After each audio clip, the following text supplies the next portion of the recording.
एक telephonic call मुझे receive हुई।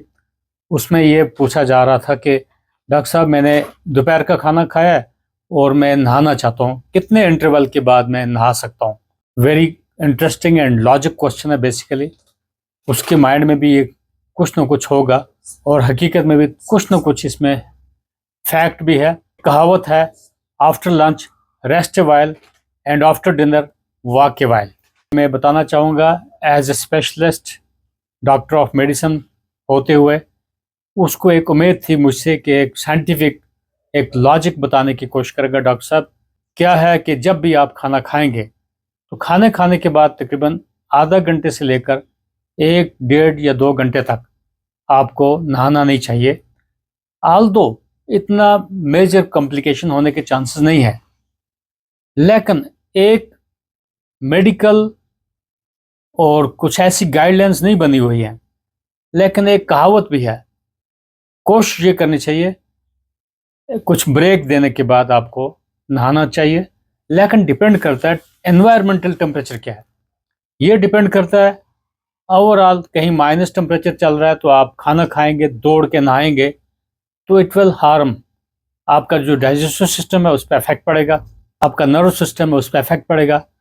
अगर कभी ना कभी कभी ऐसा भी होता है, एक टेम्परेचर जिसमें आप बैठक रूम होती है उसका टेम्परेचर आपने एसी ऑन किया हुआ है, उसमें मान लीजिए आपने 25 डिग्री टेम्परेचर रखा हुआ है, लेकिन बाहर से ठंड ज़्यादा है और आपके जो वॉशरूम है उसका टेम्परेचर माइनस पे जा रहा है, वहाँ पे तो एसी होता नहीं है। तो जो ही आप उस 25 डिग्री टेम्परेचर से माइनस टेम्परेचर पे जाएंगे तो आपके सडनली जो blood flow to different parts of body होती है, एवं ब्रेन को इस्कीमिया हो सकता है। ब्लड फ्लो गर्म इलाकों में जाएगा, यानी कि जहाँ पे ठंड लगेगी वहाँ पे ब्लड फ्लो कम होता है, क्योंकि सर्दियों में वैसो कंस्ट्रिक्शन होती है पेरिफेरल वेसल्स में, खून का दौरा बॉडी के अंदर के एरियाज में ज़्यादा होता है। तो एग्जैक्टली आपको एक ब्रेक देनी चाहिए टेम्परेचर के हिसाब से। अगर आप ल्यूक वार्म पानी से नहा रहे हैं तो इतना मेजर इफेक्ट नहीं होगा। हाँ, अगर पानी ज़्यादा गर्म है उससे नहा रहे हैं, आल दो टॉलरेबल है। क्या होता है कि एक शिफ्ट हो जाता है, यानी कि जो ब्लड फ्लो है, जब आप खाना खाएंगे तो स्टमक और अंतड़ियों में ब्लड फ्लो ज़्यादा होगा। उसको ब्लड फ्लो ज़्यादा होना भी चाहिए क्योंकि प्रोपल्शन है खुराक को आगे लेने के लिए। तो अदरवाइज स्ट्रेस हो जाएगा, स्लो मूवमेंट हो जाएगी और वहाँ पे डंपिंग सिंड्रोम जैसा हो सकता है। अगर आप वेट नहीं करोगे, इमीडिएटली खाने के बाद नहाएंगे तो ये कुछ कॉन्सिक्वेंसेस हो सकते हैं। कहीं लाइट हेडेडनेस हो सकती है, फॉल इन ब्लड प्रेशर भी हो सकता है। ब्रीफ में बताऊंगा कि डाइजेशन प्रोसेस स्लो होगा, डिस्कम्फोर्ट हो सकता है, ब्लोटिंग और गैस फॉर्मेशन आपका हो सकता है, न्यूट्रिशन एब्जॉर्प्शन कम होगी, स्लो हो सकती है।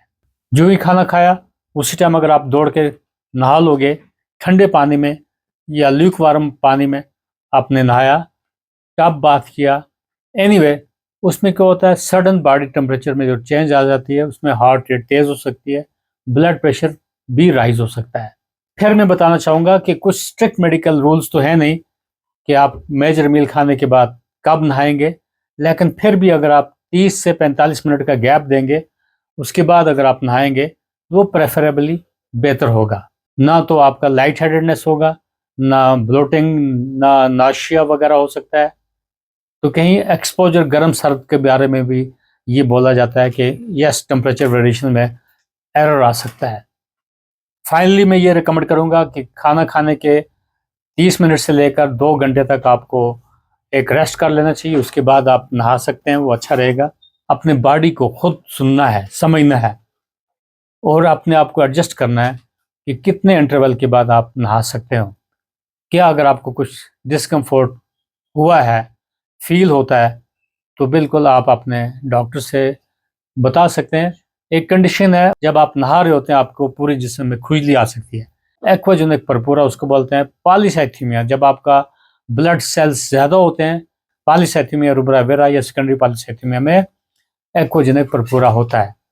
तो वो इचिंग वगैरह जो है नहाने के बाद जब आपको होगी या नहाते वक्त, वो अलग बात है।